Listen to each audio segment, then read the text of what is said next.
सभी जनपद सिद्धार्थनगर के निवासियों से मेरी अपील है कि अभी जितने भी लोग बाहर से आ रहे हैं आपके अलग अलग विभिन्न जगह से, अलग अलग राज्यों से, उन सभी के लिए ये निर्णय लिया गया है कि वो लोगों की स्क्रीनिंग करवा के और उनकी पूरी लाइन लिस्टिंग करवा के जिनको कोई सिम्टम्स नहीं है और जो ठीक है उन लोगों को होम क्वारंटाइन किया जाएगा।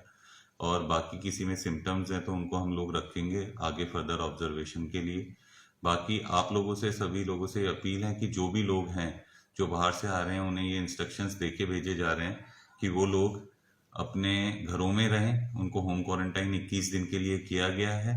उनके परिवार में से भी कोई भी एक लोग ही बस कुछ एसेंशियल कमोडिटी लेने के लिए बाहर जाए, अन्यथा कोई बाहर ना निकले। निगरानी समितियां और नोडल ऑफिसर्स हर गांव में बनाए गए हैं जो उनको चेक करते रहेंगे, उनको मॉनिटर करते रहेंगे। इसी प्रकार आशा भी हर घर घर जाके जो लोग बाहर आए हैं उनको हर घर पे जाके उनकी स्क्रीनिंग करेगी, उनकी लाइन लिस्टिंग करेगी और ऑब्जर्व करेगी कि उन्हें कोई लक्षण तो नहीं है। तो इसमें आप सब लोग भी हमारा सहयोग दें और आगे भी इसी तरीके से प्रशासन द्वारा इसकी कड़ी निगरानी की जाएगी। धन्यवाद।